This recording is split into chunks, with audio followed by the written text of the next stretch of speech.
ناظرین، عمران خان کی رہائی کے امکانات تو ہے نہیں، اور عمران خان کی بہنوں نے بہت کیٹیگوریکلی صاف کہہ دیا ہے کہ عمران خان کو ایسے نہیں عدالت کے اندر کیس لگا ہوا تھا، آج پھر ملاقات کا دن تھا، ملاقات کے لیے کوشش کی، عمران خان کی بہنیں گئیں، ملاقات نہیں کروائی گئی، عمران خان کے ساتھی گئے، فیملی کے لوگ گئے، ملاقات نہیں کروائی گئی، بلکہ اب عمران خان صاحب کی کوئی خیر خبر بھی باہر نہیں آتی۔ یعنی جو سرکار چاہتی ہے اتنا ہی پتہ چلتا ہے، جتنا پاکستان کی ملٹری اسٹیبلشمنٹ چاہتی ہے اتنا ہی آپ عمران خان کے بارے میں جان سکتے۔ جو چھوٹے موٹے سورسز ہمارے پاس پہلے ہوتے تھے، یعنی 2024 میں 2025 میں ہم خبریں نکال لیتے تھے، لیکن 2025 کا جب اختتام آ رہا تھا، جب عاصم منیر صاحب نے 27ویں آئینی ترمیم کا فیصلہ کیا کہ ایک آئینی ترمیم مزید لائی جائے گی، اور جس وقت ان کی ایکسٹینشن کا معاملہ آیا، ان کے استثناء کا معاملہ آیا، تو اس وقت سے ہمیں خبریں ملنا بند ہو گئی۔ میں سچ آپ سے بول رہا ہوں، بالکل ہمارے سورسز ختم ہو گئے۔ جو چھوٹے موٹے سورسز تھے، ہم جیل سے کوئی چیز نکال لیتے تھے۔ میں بطور صحافی اعتراف کر رہا ہوں کہ ہم نے بڑی کوشش کی ہے، دوبارہ ہم کوئی سورس بنا نہیں پائے۔ ہمیں جو پتہ چلا ہے وہ یہ ہے کہ وہاں مخصوص لوگوں کو اب رکھا گیا ہے عمران خان صاحب کے ارد گرد، اور بڑی ٹائٹ سیکیورٹی ہے، اور سب سے زیادہ توجہ اس بات پہ دی جاتی ہے کہ باہر کوئی بات نکلے نہ۔ اس کے بعد انجینئر محمد علی مرزا صاحب کو لانچ کیا گیا، انہوں نے اس کا فائدہ اٹھایا، انہوں نے جو بھی کہا یہ بلیو کیا گیا کہ ان کی بات پہ لوگ یقین کریں گے، لیکن وہ سودا بھی نہیں بکا، پھر مختلف طریقے کیے گئے۔ بہرحال آخری ملاقات عمران خان صاحب کی اپنی بہن کے ساتھ ہوئی تھی، اور ڈاکٹرز نے پھر اس کے بعد انہیں دیکھا ہے، لیکن وہ سرکاری ڈاکٹر ہیں، ان کو بھی سختی سے منع کیا گیا ہے، اور سرکار نے اپنی مرضی کے ڈاکٹرز چن کر بھجوائے ہیں کہ یہی ڈاکٹر عمران خان صاحب کو دیکھیں گے، اور یہی خبر جو دیں گے وہی دیں گے، اور وہ ایک پریس ریلیز کے ذریعے سے دیتے ہیں۔ عدالت میں عمران خان صاحب کا کیس چل رہا تھا، وہاں بھی کوئی انصاف نہیں ہے۔ عمران خان کی بہن علیمہ خانم نے جو بات کی، انہوں نے کہا جی شواہد تو سارے موجود ہیں، ثبوت بھی موجود ہیں کہ عمران خان صاحب کا یہ کیس ختم کیا جائے، انہیں فوری طور پہ رہائی دی جائے، لیکن ججز دباؤ میں ہیں، اور ججز پہ دباؤ اتنا زیادہ ہے کہ وہ انصاف نہیں دے پا رہے۔ اگر انصاف دیں تو عمران خان صاحب تو باہر آ جانا، یہ بات میں نے آپ کو کئی دفعہ کہی ہے، اور اسی بنیاد پہ ہمیشہ عدالتوں پہ تکیہ کرتے ہوئے، عدالتوں کو مد نظر رکھتے ہوئے میں یہ دعویٰ کرتا رہا ہوں کہ جس دن عدالت نے انصاف دیا، یعنی ایک دور تک تو مجھے ایسا لگتا تھا کہ پاکستان کی عدالتیں مکمل طور پہ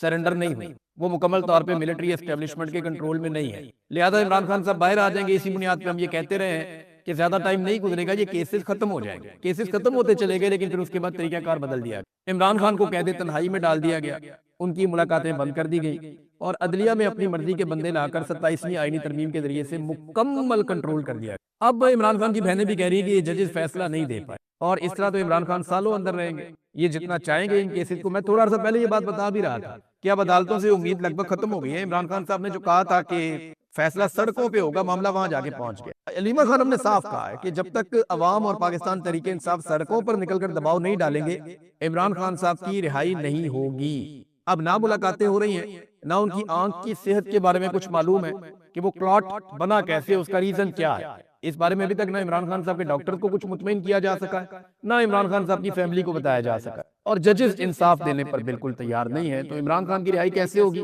وہ اسی طریقے سے ہوگی جیسے ہونی چاہیے، یعنی یا تو عمران خان صاحب ہار مان لیں، جیل کے اندر سرنڈر کر لیں، اور وہ یہ کہیں ٹھیک ہے جو آپ کہتے ہیں میں وہ کر لیتا ہوں اور مجھے رہائی دی جائے۔ ایک طریقہ تو یہ ہے۔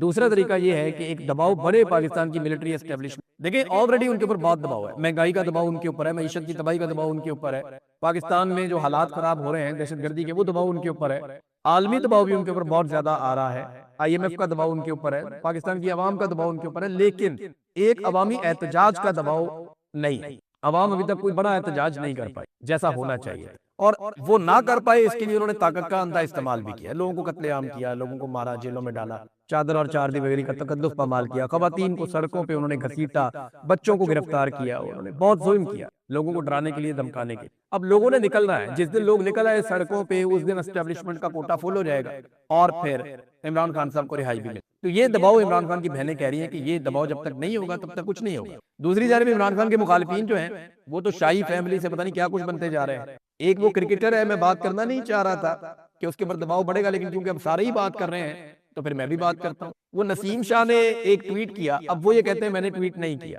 وہ ٹویٹ جو ہے وہ کسی اور نے کر دیا تھا، اور نسیم شاہ نے اس کے اوپر معذرت بھی کی، لیکن اس ٹویٹ کو بنیاد بنا کر کہ جناب اس نے اپنے معاہدے کی خلاف ورزی کی ہے، اس کو 2 کروڑ روپے جرمانہ کر دیا۔ پاکستان کی تاریخ میں کبھی کسی کو ایسے جرمانہ نہیں ہوا، لیکن 2 کروڑ روپیہ جرمانہ کر دیا نسیم شاہ کو۔ اس کے والد بھی بول پڑے، اب پاکستان سارا نسیم شاہ کے ساتھ جا کے کھڑا ہو گیا۔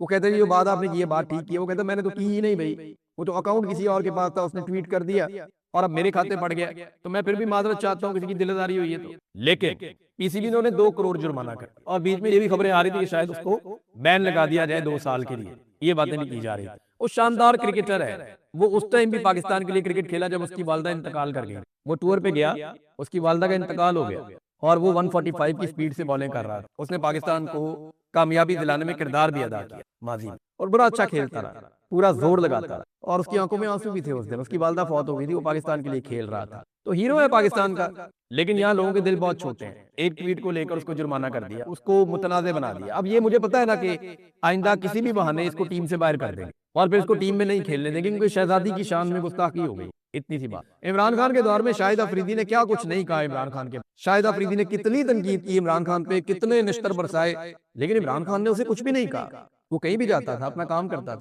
سرفراز نواز نے کیا کچھ نہیں کہا عمران خان کے بارے میں، جاوید میاں داد عمران خان کے بارے میں تب بولے جب عمران خان اقتدار میں تھے، لیکن عمران خان نے کسی سے بدلہ نہیں لیا۔ تو بڑا آدمی صرف اس وجہ سے نہیں ہوتا کہ اس کے پاس بڑی گاڑی ہوتی ہے یا بڑا عہدہ ہوتا ہے، آدمی اپنے کردار کی وجہ سے، اپنی شخصیت کی وجہ سے بڑا ہوتا ہے۔ تو عمران خان صاحب نے ان چیزوں کو بادر نہیں کیا، لیکن یہ بہت چھوٹے لوگ ہیں، بونے ہیں، ان کو ذرا سا کچھ چھیڑ دے ہوئے چاں چاں کرتے ہیں۔ اب انہوں نے پکڑ کے اس کو، اچھا دیکھیں، وہ معاہدے کی خلاف ورزی کہہ رہے ہیں، ادھر حلف کی خلاف ورزی کرنے والے ملک کو لوٹ رہے ہیں، یہاں پہ حلف لے کر آتے ہیں نا آفیسرز کہ ہم کبھی سیاست میں حصہ نہیں لیں گے، قائد اعظم نے منع کیا تھا، یہ بار بار ڈکٹیٹر بن جاتے ہیں، بار بار ملک میں مارشل لاء لگا دیتے ہیں، حلف کی خلاف ورزیاں کر کے اربوں کی جائیدادیں بنا لی جن لوگوں نے، ان کو پوچھنے والا کوئی نہیں ہے، اور ایک شخص نے کہتے ہیں جی کہ کانٹریکٹ کی خلاف ورزی ہے، وہ ٹویٹ نہیں کرے گا، وہ کہتا ہے میں نے کیا بھی نہیں، اس کو پکڑے جرمانہ ڈال دیا۔ تو ٹھیک ہے، یہ پاکستان کو ایسے ہی چلا رہے ہیں اپنی مرضی سے۔ اب آ جائیں جو بین الاقوامی خبریں ہیں ان کی طرف، تو سب سے پہلے تو یہ ہے کہ ڈونلڈ ٹرمپ کا ایک سٹیٹمنٹ سامنے آیا، وہ بڑا مزیدار سٹیٹمنٹ۔ یہ دعویٰ کیا گیا الجزیرہ کی جانب سے کہ ڈونلڈ ٹرمپ نے اپنے اتحادیوں کو یا پرانے اتحادیوں کو یہ آگاہ کر دیا ہے کہ میں لڑائی ختم کر کے جا رہا ہوں، چاہے آبنائے ہرمز بند رہے، یعنی آبنائے ہرمز کی بندش کے باوجود ڈونلڈ ٹرمپ لڑائی ختم کر کے جا رہا ہے۔ اس کا امپیکٹ کیا آئے گا بعد میں بتاتا ہوں، لیکن پہلے آپ یہ دیکھیں کہ ڈونلڈ ٹرمپ نے کہا کیا۔ ڈونلڈ ٹرمپ کا ٹویٹ ہے، یہ میں آپ کو ٹرانسلیٹ کر کے بتا دیتا ہوں۔ وہ دیکھا جی، وہ تمام ممالک جن کو اس وقت جیٹ فیول میسر نہیں ہے، خاص طور پہ ان میں یو کے کا نام لیا، یونائٹڈ کنگڈم برطانیہ، کہ ان کو جیٹ فیول میسر نہیں ہے، اور انہوں نے ایران کے ساتھ لڑائی میں انوالو ہونے سے انکار کیا تھا۔ میری ان کے لیے ایک تجویز ہے، ڈونلڈ ٹرمپ کی تجویز بڑی مزیدار ہے، دو اس نے اس کے نمبر دکھیں گے، تجویز نمبر 1 اور تجویز نمبر، انہوں نے کہا جی میری ان کے لیے نصیحت ہے، تجویز ہے کہ تیل ہم سے خرید لے کیونکہ ہمارے پاس بہت زیادہ ہے، پہلی تجویز۔ اور دوسری تجویز اس نے کہا جناب کہ تھوڑا سا کوئی حوصلہ پیدا کرو اور جاؤ اور جا کر آبنائے ہرمز کو کھلواؤ طاقت کے بلبوتے پر، اور یہ سیکھو کہ اپنے حق کے لیے کیسے لڑا جاتا ہے، لیکن امریکہ تمہارے لیے وہاں موجود نہیں ہوگا کیونکہ تم جب امریکہ لڑ رہا تھا وہاں ہمارے لیے موجود نہیں تھے۔ یہ ڈونلڈ ٹرمپ نے کہا کہ جناب آپ ہی جا کے اپنی لڑائی لڑیں، اور اینڈ میں اس نے لکھ دیا کہ ایران جو ہے وہ کافی کمزور ہو چکا ہے اور بڑا پارٹ ہم نے ادا کر دیا ہے، go get your own oil, جاؤ اپنا تیل خود حاصل کرو۔ یہ ڈونلڈ ٹرمپ صاف اشارہ ہے کہ ہم جا رہے ہیں لڑائی چھوڑ کے، آپ نے ہرمز کھلوانی ہے تو خود ہی کھلواؤ جا کے۔ میں نے آپ سے پہلے کہا تھا نا کہ امریکہ کا تیل یہاں سے نہیں جاتا، امریکہ کا 1% تیل سمبولکلی یہاں سے جاتا ہے، وہ اپنا تیل اب پروڈیوس کرتے ہیں، ان کے پاس اور سورسز ہیں، انہوں نے وینزویلا پہ قبضہ کر لیا، انہیں اب تیل کا مسئلہ نہیں ہے، وہ دنیا کو تیل بیچتے ہیں، وہ بھی کہہ دیا ٹرمپ نے کہ ہم سے خرید لو تیل، جیٹ فیول اگر آپ کو چاہیے تو۔ یہ تو جناب امریکہ کا کچھ نہیں بگڑ رہا تھا، اب جو ممالک وہاں سے تیل لیتے ہیں خاص طور پہ یورپ، ان کے اوپر امریکہ بہت گرم ہے۔ ابھی دیکھیں فرانس نے انکار کر دیا کہ ہم اپنی فضائی حدود نہیں دے رہے امریکہ، جرمنی کے اندر لوگ ناراض ہو گئے، ان کی اپوزیشن لیڈر نے یہ بھی کہہ دیا کہ ان کے فوجیوں کو بھی یہاں سے نکالو۔ پولینڈ نے صاف انکار کر دیا، پولینڈ ایک بڑا ملک، یعنی یورپ کے جو بڑے ممالک ہیں ان میں سے ایک پولینڈ بھی ہے، جرمنی، فرانس، پولینڈ، اسپین اور اسی طرح ناروے، یہ بڑے ممالک ہیں، فن لینڈ، ان کے رقبے بڑے ہیں ان ممالک کے، تو پولینڈ بھی ایک بڑا ملک ہے، اس نے بھی انکار کر دیا۔ اسپین نے، اٹلی نے، جرمنی نے، فرانس نے، پولینڈ نے، یہ امریکہ کے وہ اتحادی تھے جو آنکھیں بند کر کے ساتھ لڑتے تھے۔ برطانیہ نے لڑنے سے انکار کر دیا لیکن اڈے دیے ہوئے ہیں فی الحال۔ برطانیہ کہتا ہے دفاعی نقطہ نظر سے ہم موجود ہیں لیکن ہم اس لڑائی کا حصہ نہیں بن رہے اور یہ ہمارا اصول ہے۔ تو اگر ڈونلڈ ٹرمپ یہاں پہ لڑائی ختم کر دیتا ہے تو ڈونلڈ ٹرمپ کو ملا کیا؟ یہ ہے سب سے بڑا سوال۔ ایک طرف دھمکیاں بھی لگا رہے ہیں، وہ یہ کہہ رہے ہیں کہ ایران شکست تسلیم کرے، ایران ہم سے ہار مان لے اور ہمارے ساتھ کوئی ڈیل کرے۔ ایران ہار مان کے اگر ڈیل کر دے تو یہ تو موقع ہی نہیں ہے، اتنی لڑائی لڑنے کا فائدہ ہی نہیں ہے۔ ایران نے ہزاروں بم کھائے ہیں گزشتہ 1 مہینے، یعنی جو کروز میزائل امریکہ نے مارے ہیں ان کی تعداد 1000 کے قریب، جو کلسٹر بم مارے ہیں وہ الگ ہیں، اور جو اسرائیل نے بمباری کی ہے، جو ان کے طیاروں نے بمباری کی ہے وہ الگ ہے۔ تو ہزاروں بم کھانے کے باوجود صرف تہران کے اوپر بتایا جاتا ہے کہ 3000 سے زیادہ حملے ہوئے، ہزاروں بم کھانے کے باوجود ایک ملک جب بہتر پوزیشن میں آیا تو وہ ہار مان لے، شکست تسلیم کر لے۔ یہ ایرانیوں نے شکست کبھی تاریخ میں تسلیم نہیں کی ہے، یہاں پہ کہاں تسلیم کریں گے؟ تو امریکہ کی خواہش ہے کہ ان سے شکست تسلیم کروائی جائے، اس کے لیے وہ دباؤ بڑھا رہے ہیں، اپنے فوجیوں کی تعداد کو بڑھا رہے ہیں، اب ان کا خیال یہ ہے کہ باقی ملک مل کر ہمارے ساتھ حملہ کریں گے ایران کے اوپر. جب وہ دیکھیں گے بہت سارے امریکی فوجی آ گئے, مرینز پہنچ گئے, ہتھیار پہنچ گئے, تو سارے تگڑے ہو جائیں گے, مل کے لڑیں گے. لیکن عرب ممالک ایران کے ساتھ نہیں لڑیں گے, مجھے ایسا دکھائی دیتا ہے, مجھے ایسا لگتا ہے کہ نہیں لڑیں. اس کی وجہ یہ ہے کہ ان کا نقصان زیادہ ہوگا, انہوں نے ایرانیوں کے ساتھ رہنا ہے, نمبر 1. نمبر 2, عرب ممالک کے اندر اسرائیل سے زیادہ ایرانیوں کی حمایت موجود. یہ ایک بڑا عام فیکٹر ہے. عرب ممالک اسرائیل کے ساتھ مل کر شانہ بشانہ ایران کے خلاف لڑیں گے تو اپنے ملک میں ان کی قیادتیں بہت غیر مقبول ہو جائیں گی. عرب یہ ضرور چاہتے ہیں کہ ایران کمزور ہو, ایران کو مار پڑے. وہ چاہتے ہیں کہ اسرائیل اور امریکہ مل کے ایران کو اتنا ماریں کہ ایران کی کمر سیدھی نہ ہو. وہ یہ بھی چاہتے ہیں کہ پاکستان بھی ایران کے اوپر اٹیک کر دے اپنے ملک سے, اور وہاں سے پاکستان بھی مارے, انڈیا بھی مارے, سارے رل کے مارو ایران کو, اس کو کمزور ترین کر دو. لیکن وہ خود نہیں لڑنا, وہ ایران کو کمزور کرنا چاہتے ہیں لیکن اس کی قیمت خود ادا نہیں کرنا چاہتے عرب. انہیں لگتا ہے ان کے پاس بہت سارا پیسہ ہے اور وہ صرف پیسے کو استعمال کریں گے, انفلوئنس کو استعمال کریں گے اور دنیا ان کے لیے لڑے گی. یہ ان کی ایک حکمت عملی ہے. اب آپ اس کو اچھا سمجھیں برا سمجھیں, وہ اپنے ملک کے لیے تو اچھا ہی سوچ. تو براہ راست وہ لڑائی کے اندر آئیں گے تو ٹرمپ کو اتحادی مل نہیں رہے, اس کی فرسٹریشن بڑھ رہی ہے. ایسے ماحول میں اس کو مشورہ دیا جا رہا ہے کہ لڑائی سے نکل جاؤ. اب اگر ٹرمپ ایسے لڑائی سے نکلتا ہے, جو آپ کو میں نے ٹویٹ پڑھ کے سنایا, یہ ڈونلڈ ٹرمپ کا اپنا ٹویٹ ہے, تو ہوگا کیا؟ یعنی جنگ سے پہلے اور جنگ کے بعد میں کیا بدلا؟ ہم پہلا سوال تو یہی اٹھائیں گے نا کہ جب ٹرمپ نے جنگ کو شروع کیا تب دنیا کیسی تھی, اور جب ختم کر کے وہاں سے جا رہا ہے تو دنیا کیسی ہے؟ تو پہلی بات تو یہ ہے کہ آبنائے ہرمز جنگ سے پہلے کھلی تھی, جنگ کے بعد بند ہے. اور ویسے بھی جو امریکہ کے اتحادی ممالک ہیں یا دوست ممالک ہیں, انہوں نے امریکہ کو کہا ہے کہ آپ جنگ بند کریں, آبنائے ہرمز ہم ٹیلی فون کر کے کھلوا لیں گے. ایران نے امریکہ کی ضد میں آبنائے ہرمز کو بند کیا ہوا ہے نا, کہ یہاں جنگ چل رہی ہے, یہ جنگ بندی کر دیں, اعلان کر دیں کہ ہم جنگ نہیں لڑیں گے. ایران کے ساتھ یورپ بیٹھ جائے گا جا کے, عرب بیٹھ جائیں گے جا کے, وہ ایک میکینزم بنائیں گے, سرٹن کنڈیشنز ہوں گی, وہ آبنائے ہرمز کے راستے کھول دے گا, سب طرف امن ہو جائے گا, بس امریکہ اور اسرائیل یہاں پہ نہیں آئیں گے. تو وہ خود ہی کھلوا لیں گے, انہیں لڑنے کی ضرورت ہی نہیں ہے. ڈونلڈ ٹرمپ نے جو 2 آپشن دیے نا, پہلا کہ تیل ہم سے لے لو, دوسرا وہاں پہ جا کے خود آبنائے ہرمز کو کھلوا لو. دوسرا یہ ہے نا, دوسرا بہت آسان ہے, وہ بغیر لڑے کھل جائے گا. ایران تو کہتا ہے سب کے لیے کھلی ہے, ہم اپنے دشمنوں کے لیے نہیں کھول سکتے. تو امریکہ اور اسرائیل کو نہیں ملے گا, باقی سارے لوگ جا کے وہاں ایران کو یقین دلائیں کہ ہم آپ کے دشمن نہیں ہیں, ہم اس جنگ کے اندر شامل نہیں ہوئے, تو ایران کھولے گا نا ان کے لیے. ہاں, یہ کنڈیشنز اب ضرور ہوں گی کہ ایران اب اس کو مفت میں نہیں کھولے گا, وہ وہاں سے کچھ پیسے کمانا چاہے گا. اور ایران کے اوپر ماضی میں جو پابندیاں تھیں, وہ پابندیاں بھی اب ایسا لگتا ہے کہ نہیں رہیں گی. تو فرق کیا پڑا ڈونلڈ ٹرمپ کے جنگ چھیڑنے سے لے کر اب تک؟ کیا ایران میں رجیم تبدیل ہوا؟ نہیں ہوا. امریکن اپنی فیس سیونگ کے لیے بار بار کہہ رہے ہیں رجیم بدل گیا, رجیم بدل گیا. کیا بدلا بھائی؟ یہ موجودہ رجیم نے سارے میزائل چلائے ہیں. پچھلا رجیم تو جنگ کے پہلے دن ہی شہید ہو گیا تھا. آیت اللہ علی خامنائی تو جنگ کے پہلے دن شہید ہو گئے تھے. یہ جو ایران نے واپس ہزاروں میزائل اور ڈرون مارے ہیں, یہ تو اسی رجیم میں مارے جس کو وہ کہہ رہے ہیں اچھا ہے, لوگوں کو بیوقوف بنا رہے ہیں. یہ جو نیا رجیم ہے یہ وہی ہے جو پہلے تھا, صرف شکلیں بدل گئی ہیں, بندے بدل گئے ہیں, یہ وہی لوگ ہیں, وہی ٹیم ہے. تو ایک تو رجیم تبدیل نہیں ہو سکا. نمبر 2, آبنائے ہرمز جنگ سے پہلے کھلا تھا, جنگ کے بعد بند ہے. نمبر 3, ڈونلڈ ٹرمپ پہلے سے زیادہ غیر مقبول ہو گئے. ابھی ایک لیٹسٹ سروے آیا, اس میں -17% ان کی پاپولیرٹی گئی ہے. تو ڈونلڈ ٹرمپ اس وقت جو ڈیٹا ہے یا امریکن میڈیا بتا رہا ہے, میں CNN کی ایک رپورٹ دیکھ رہا تھا, اس کے مطابق ڈونلڈ ٹرمپ اس وقت امریکہ کی تاریخ کے تمام صدور سے, یعنی حالیہ تاریخ جو ہے امریکہ کی, اس میں تمام صدور سے زیادہ غیر مقبول صدر ہے. یہ حالت ڈونلڈ ٹرمپ کی ہوئی ہے. تو مقبولیت ڈونلڈ ٹرمپ کی فارغ ہو گئی جنگ کے نتیجے میں. امریکہ کی چودراہٹ بھی بڑھ گئی. پہلے امریکہ خطے کا چودھری تھا دنیا کا, یہاں اپنے جہاز بھیجتا تھا, لوگ بات مان لیتے تھے, ہمارا بحری بیڑا آ رہا ہے, وہ سارے کہتے تھے دسو سرکار کرنا کیے. پاکستان میں ایک ان کا چھوٹا سا سیکٹری لیول کا بندہ, ایک اس کا سائفر آ جاتا تھا پاکستان میں, تو پاکستان میں رجیم تبدیل ہو جاتا. وہ ان کا ایک چھوٹا موٹا آفیسر بھی آتا تھا, تو ہمارے حکمران لال ٹائیاں لگا کے کھڑے ہو جاتے تھے اس کے راستے میں. تو وہ جو چودراہٹ امریکہ کی تھی وہ باقی نہیں رہی. ایسی منوست ڈالی ہے انہوں نے جا کے, ٹرمپ کو جفا ڈالا, ٹرمپ کی چودراہٹ بھی بڑھ گئی, امریکہ کو بھی بیڑا غرق کر دیا پکڑ. اب ایک تو امریکہ کی چودراہٹ بھی گئی, پھر امریکہ کے اتحادی بھی اس کے ہاتھوں سے. وہ ممالک جو آنکھیں بند کر کے امریکہ کے پیچھے چلتے تھے, وہ اب سوال پوچھتے ہیں, جواب مانگتے ہیں. اور امریکہ کے جو اتحادی تھے وہ اس کے ہاتھوں سے انہیں لگا کہ وہ امریکہ کی خواہش کے لیے لڑائیوں میں نہیں. پھر آئرن ڈوم کی ایک پوری مت تھی کہ جناب آئرن ڈوم ہے, پیٹریوٹ کا ایک فضائی دفاعی نظام ہے, امریکہ کا دنیا کا نمبر 1 ہے, وہ ختم ہو گئے. سب نے دیکھا کہ ایرانی میزائل گئے, ایرانی ڈرون گئے, انہوں نے جا کے اپنے ٹارگٹس کو ہٹ کیا ہے. امریکہ کی عسکری قوت کے اوپر سوالات اٹھے کہ وہ آؤٹ ڈیٹڈ ہے. یعنی یہ جو عسکری قوت اس وقت امریکہ کے پاس ہے, یہ وہ نہیں ہے جو جدید لڑائیاں لڑے, وہ آؤٹ ڈیٹڈ ہے. اور چائنا نے, رشیا نے اس کا کافی مذاق بھی اڑایا. پھر امریکہ کی ہتھیاروں کی مارکیٹ جو ہے وہ بہت بری طرح تباہ ہوئی ہے. کئی ممالک جنہیں امریکہ سے خطرہ رہتا تھا, ان کا حوصلہ بڑھ گیا اس لڑائی کے بعد. اور جو خلیج کا خطہ ہے وہ بھی بہت حد تک بدل جائے گا, اور ایک نئے ورلڈ آرڈر کی طرف دنیا بڑھتی ہوئی دکھائی دے رہی ہے جنگ کے بعد. تو ڈونلڈ ٹرمپ کی لڑی ہوئی جنگ میں امریکہ کو کیا ملا؟ اسرائیل کو کیا ملا؟ کچھ بھی نہیں ملا.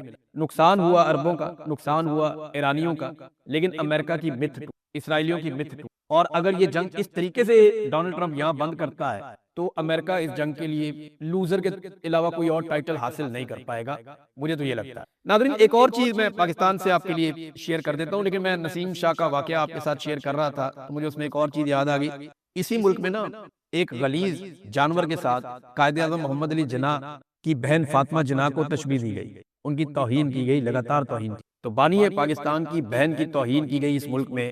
اس ملک میں ایک شہزادی کے بارے میں ٹویٹ آ گیا تو 2 کروڑ جرمانہ. آج تک کسی نے ایوب خان سے پوچھا یا اس کی قبر سے پوچھا کہ فاطمہ جناح کی توہین. ابھی دیکھیں فرانس نے انکار کر دیا کہ ہم اپنی فضائی حدود نہیں دے رہے امریکہ کو. جرمنی کے اندر لوگ ناراض ہو گئے، ان کی اپوزیشن لیڈر نے یہ بھی کہہ دیا کہ ان کے فوجیوں کو بھی یہاں سے نکالو. پولینڈ نے صاف انکار کر دیا. پولینڈ ایک بڑا ملک، یعنی یورپ کے جو بڑے ممالک ہیں ان میں سے ایک Poland. Germany, France, Poland, Spain اور اسی طرح ناروے، یہ بڑے ممالک ہیں. فن لینڈ، ان کے رقبے بڑے ہیں ان ممالک کے. تو پولینڈ بھی ایک بڑا ملک ہے، اس نے بھی انکار کر دیا. اسپین نے، اٹلی نے، جرمنی نے، فرانس نے، پولینڈ نے، یہ امریکہ کے وہ اتحادی تھے جو آنکھیں بند کر کے ساتھ لڑتے تھے. برطانیہ نے لڑنے سے انکار کر دیا لیکن اڈے دیے ہوئے فی الحال. برطانیہ کہتا ہے جی دفاعی نقطہ نظر سے ہم موجود ہیں لیکن ہم اس لڑائی کا حصہ نہیں بن رہے اور یہ ہمارا اصول ہے. تو اگر ڈونلڈ ٹرمپ یہاں پہ لڑائی ختم کر دیتا ہے تو ڈونلڈ ٹرمپ کو ملا کیا؟ یہ ہے سب سے بڑا سوال. ایک طرف دھمکیاں بھی لگا رہے ہیں، وہ یہ کہہ رہے ہیں کہ ایران شکست تسلیم کرے، ایران ہم سے ہار مان لے اور ہمارے ساتھ کوئی ڈیل کر لے. ایران ہار مان کے اگر ڈیل کر لے تو یہ تو موقع ہی نہیں ہے، اتنی لڑائی لڑنے کا فائدہ ہی نہیں ہے. ایران نے ہزاروں بم کھائے ہیں گزشتہ 1 مہینے میں. یعنی جو کروز میزائل امریکہ نے مارے ہیں ان کی تعداد 1000 کے قریب ہے. جو کلسٹر بم مارے ہیں وہ الگ ہیں، اور جو اسرائیل نے بمباری کی ہے، جو ان کے طیاروں نے بمباری کی ہے وہ الگ ہے. تو ہزاروں بم کھانے کے باوجود صرف تہران کے اوپر بتایا جاتا ہے کہ 3000 سے زیادہ حملے ہوئے ہیں. ہزاروں بم کھانے کے باوجود ایک ملک جب بہتر پوزیشن میں آیا تو وہ ہار مان لے، شکست تسلیم کر لے. یہ ایرانیوں نے شکست کبھی تاریخ میں تسلیم نہیں کی ہے، یہاں پہ کہاں تسلیم کریں گے؟ تو امریکہ کی خواہش ہے کہ ان سے شکست تسلیم کروائی جائے. اس کے لیے وہ دباؤ بڑھا رہے ہیں، اپنے فوجیوں کی تعداد کو بڑھا رہے ہیں مڈل ایسٹ میں. اب ان کا خیال یہ ہے کہ باقی ملک مل کر ہمارے ساتھ حملہ کریں گے ایران کے اوپر. جب وہ دیکھیں گے بہت سارے امریکی فوجی آ گئے، مرینز پہنچ گئے، ہتھیار پہنچ گئے، تو سارے تگڑے ہو جائیں گے، مل کے لڑیں گے. لیکن عرب ممالک ایران کے ساتھ نہیں لڑیں گے، مجھے ایسا دکھائی دیتا ہے، مجھے ایسا لگتا ہے کہ نہیں لڑیں گے. اس کی وجہ یہ ہے کہ ان کا نقصان زیادہ ہوگا، انہوں نے ایرانیوں کے ساتھ رہنا ہے. نمبر 1. نمبر 2، عرب ممالک کے اندر اسرائیل سے زیادہ ایرانیوں کی حمایت موجود ہے. یہ ایک بڑا عام فیکٹر ہے. عرب ممالک اسرائیل کے ساتھ مل کر شانہ بشانہ ایران کے خلاف لڑیں گے تو اپنے ملک میں ان کی قیادتیں بہت غیر مقبول ہو جائیں گی. عرب یہ ضرور چاہتے ہیں کہ ایران کمزور ہو، ایران کو مار پڑے. وہ چاہتے ہیں کہ اسرائیل اور امریکہ مل کے ایران کو اتنا ماریں کہ ایران کی کمر سیدھی نہ ہو. وہ یہ بھی چاہتے ہیں کہ پاکستان بھی ایران کے اوپر اٹیک کر دے اپنے ملک سے، اور وہاں سے پاکستان بھی مارے، انڈیا بھی مارے، سارے رل کے مارو ایران کو، اس کو کمزور ترین کر دیں. لیکن وہ خود نہیں لڑنا چاہتے. وہ ایران کو کمزور کرنا چاہتے ہیں لیکن اس کی قیمت خود ادا نہیں کرنا چاہتے عرب. انہیں لگتا ہے ان کے پاس بہت سارا پیسہ ہے اور وہ صرف پیسے کو استعمال کریں گے، انفلوئنس کو استعمال کریں گے اور دنیا ان کے لیے لڑے گی. یہ ان کی ایک حکمت عملی ہے. اب آپ اس کو اچھا سمجھیں برا سمجھیں، وہ اپنے ملک کے لیے تو اچھا ہی سوچ رہے ہیں. تو براہ راست وہ لڑائی کے اندر آئیں گے نہیں، تو ٹرمپ کو اتحادی مل نہیں رہے، اس کی فرسٹریشن بڑھ رہی ہے. ایسے ماحول میں اس کو مشورہ دیا جا رہا ہے کہ لڑائی سے نکل جاؤ.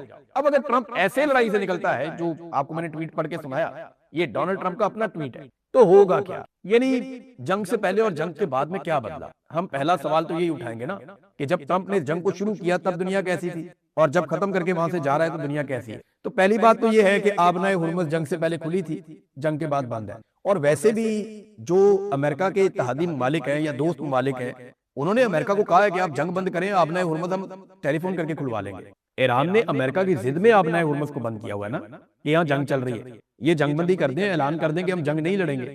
ایران کے ساتھ یورپ بیٹھ جائے گا جا کے، عرب بیٹھ جائیں گے جا کے، وہ ایک میکینزم بنائیں گے، سرٹن کنڈیشنز ہوں گی، وہ آبنائے ہرمز کے راستے کھول دے گا، سب طرف امن ہو جائے گا. بس امریکہ اور اسرائیل یہاں پہ نہیں آئیں گے تو وہ خود ہی کھلوا لیں گے، انہیں لڑنے کی ضرورت ہی نہیں ہے. ڈونلڈ ٹرمپ نے جو 2 آپشن دیے نا، پہلا کہ تیل ہم سے لے لو، دوسرا وہاں پہ جا کے خود آبنائے ہرمز کو کھلوا لو. دوسرا یہ ہے، دوسرا بہت آسان ہے، وہ بغیر لڑے کھل جائے گا. ایران تو کہتا ہے سب کے لیے کھلی ہے، ہم اپنے دشمنوں کے لیے نہیں کھول سکتے. تو امریکہ اور اسرائیل کو نہیں ملے گا، باقی سارے لوگ جا کے وہاں ایران کو یقین دلائیں کہ ہم آپ کے دشمن نہیں ہیں، ہم اس جنگ کے اندر شامل نہیں ہوئے، تو ایران کھولے گا نا ان کے لیے. ہاں، یہ کنڈیشنز اب ضرور ہوں گی کہ ایران اب اس کو مفت میں نہیں کھولے گا، وہ وہاں سے کچھ پیسے کمانا چاہے گا. اور ایران کے اوپر ماضی میں جو پابندیاں تھیں، وہ پابندیاں بھی اب ایسا لگتا ہے کہ نہیں رہیں گی. تو فرق کیا پڑا ڈونلڈ ٹرمپ کے جنگ چھیڑنے سے لے کر اب تک؟ کیا ایران میں رجیم تبدیل ہوا؟ نہیں ہوا. امریکن اپنی فیس سیونگ کے لیے بار بار کہہ رہے ہیں رجیم بدل گیا، رجیم بدل گیا. کیا بدلا ہے؟ یہ موجودہ رجیم نے سارے میزائل چلائے ہیں. پچھلا رجیم تو جنگ کے پہلے دن ہی شہید ہو گیا تھا. آیت اللہ علی خامنئی تو جنگ کے پہلے دن شہید ہو گئے تھے. یہ جو ایران نے واپس ہزاروں میزائل اور ڈرون مارے ہیں یہ تو اسی رجیم میں مارے ہیں جس کو وہ کہہ رہے ہیں اچھا ہے, لوگوں کو بیوقوف بنا رہے ہیں. یہ جو نیا رجیم ہے یہ وہی ہے جو پہلے تھا, صرف شکلیں بدل گئی ہیں, بندے بدل گئے ہیں, یہ وہی لوگ ہیں, وہی ٹیم ہے. تو ایک تو رجیم تبدیل نہیں ہو سکا. نمبر 2, آبلہ ہرمز جنگ سے پہلے کھلا تھا, جنگ کے بعد بند ہے. نمبر 3, ڈونلڈ ٹرمپ پہلے سے زیادہ غیر مقبول ہو گئے. ابھی ایک لیٹسٹ سروے ہے اس میں -17% ان کی پاپولیرٹی گئی ہے. تو ڈونلڈ ٹرمپ اس وقت جو ڈیٹا ہے یا امریکن میڈیا بتا رہا ہے, میں سی این این کی ایک رپورٹ دیکھ رہا تھا, اس کے مطابق ڈونلڈ ٹرمپ اس وقت امریکہ کی تاریخ کے تمام صدور سے, یعنی حالیہ تاریخ جو ہے امریکہ کی, اس میں تمام صدور سے زیادہ غیر مقبول صدر ہے. یہ حالت ڈونلڈ ٹرمپ کی ہوئی ہے. تو مقبولیت ڈونلڈ ٹرمپ کی فارغ ہوگی جنگ کے نتیجے میں. امریکہ کی چودراہٹ بھی بڑھ گئی. پہلے امریکہ خطے کا چودھری تھا دنیا کا, یہاں اپنے جہاز بھیجتا تھا, لوگ بات مان لیتے تھے, ہمارا بحری بیڑا آ رہا ہے, وہ سارے کہتے تھے 10 سرکار کرنا کیے. پاکستان میں ایک ان کا چھوٹا سا سیکٹری لیول کا بندہ, ایک اس کا سائفر آ جاتا تھا پاکستان میں, تو پاکستان میں رجیم تبدیل ہو جاتا تھا. وہ ان کا ایک چھوٹا موٹا آفیسر بھی آتا تھا تو ہمارے حکمران لال ٹائیاں لگا کے کھڑے ہو جاتے تھے اس کے رستے میں. تو وہ جو چودراہٹ امریکہ کی تھی وہ باقی نہیں رہی. ایسی منوست ڈالی ہے انہوں نے جا کے, ٹرمپ کو جفا ڈالا, ٹرمپ کی چودراہٹ بھی بڑھ گئی, امریکہ بھی رگ رگ کر دیا پکڑ کے. اب ایک تو امریکہ کی چودراہٹ بھی گئی, پھر امریکہ کے اتحادی بھی اس کے ہاتھوں سے چھوٹے. وہ ممالک جو آنکھیں بند کر کے امریکہ کے پیچھے چلتے تھے وہ اب سوال پوچھتے ہیں, جواب مانگتے ہیں, اور امریکہ کے جو اتحادی تھے وہ اس کے ہاتھوں سے نکل گئے. انہیں لگا کہ وہ امریکہ کی خواہش کے لیے لڑائیوں میں نہیں کود سکتے بار بار. پھر آئرن ڈوم کی ایک پوری مت تھی کہ جناب آئرن ڈوم ہے, پیٹریوٹ کا ایک فضائی دفاعی نظام ہے امریکہ کا, دنیا کا نمبر 1 ہے, وہ ختم ہو گیا. سب نے دیکھا کہ ایرانی میزائل گئے, ایرانی ڈرون گئے, انہوں نے جا کے اپنے ٹارگٹس کو ہٹ کیا ہے. امریکہ کی عسکری قوت کے اوپر سوالات اٹھے کہ وہ آؤٹ ڈیٹڈ ہے. یعنی یہ جو عسکری قوت اس وقت امریکہ کے پاس ہے یہ وہ نہیں ہے جو جدید لڑائیاں لڑے, وہ آؤٹ ڈیٹڈ ہے. اور چائنا نے, رشیا نے اس کا کافی مذاق بھی اڑایا. پھر امریکہ کی ہتھیاروں کی مارکیٹ جو ہے وہ بہت بری طرح تباہ ہوئی ہے. کئی ممالک جنہیں امریکہ سے خطرہ رہتا تھا ان کا حوصلہ بڑھ گیا اس لڑائی کے بعد, اور جو خلیج کا خطہ ہے وہ بھی بہت حد تک بدل جائے گا, اور ایک نئے ورلڈ آرڈر کی طرف دنیا بڑھتی ہوئی دکھائی دے رہی ہے جنگ کے بعد. تو ڈونلڈ ٹرمپ کی لڑی ہوئی جنگ میں امریکہ کو کیا ملا, اسرائیل کو کیا ملا؟ کچھ بھی نہیں ملا. نقصان ہوا عربوں کا, نقصان ہوا ایرانیوں کا, لیکن امریکہ کی مت ٹوٹی, اسرائیلیوں کی مت ٹوٹی. اور اگر یہ جنگ اس طریقے سے ڈونلڈ ٹرمپ یہاں بند کرتا ہے تو امریکہ اس جنگ کے لیے لوزر کے علاوہ کوئی اور ٹائٹل حاصل نہیں کر پائے گا, مجھے تو یہ لگتا ہے. ناظرین, ایک اور چیز میں پاکستان سے آپ کے لیے شیئر کر دیتا ہوں, لیکن میں نسیم شاہ کا واقعہ آپ کے ساتھ شیئر کر رہا تھا تو مجھے اس میں ایک اور چیز یاد آ گئی. اسی ملک میں نا ایک غلیظ جانور کے ساتھ قائد اعظم محمد علی جناح کی بہن فاطمہ جناح کو تشبیہ دی گئی, ان کی توہین کی گئی, لگاتار توہین کی. تو بانی پاکستان کی بہن کی توہین کی گئی اس ملک میں. اس ملک میں ایک شہزادی کے بارے میں ٹویٹ آ گیا تو 2 کروڑ جرمانہ. آج تک کسی نے ایوب خان سے پوچھا یا اس کی قبر سے پوچھا کہ فاطمہ جناح کی توہین کیوں کی تھی؟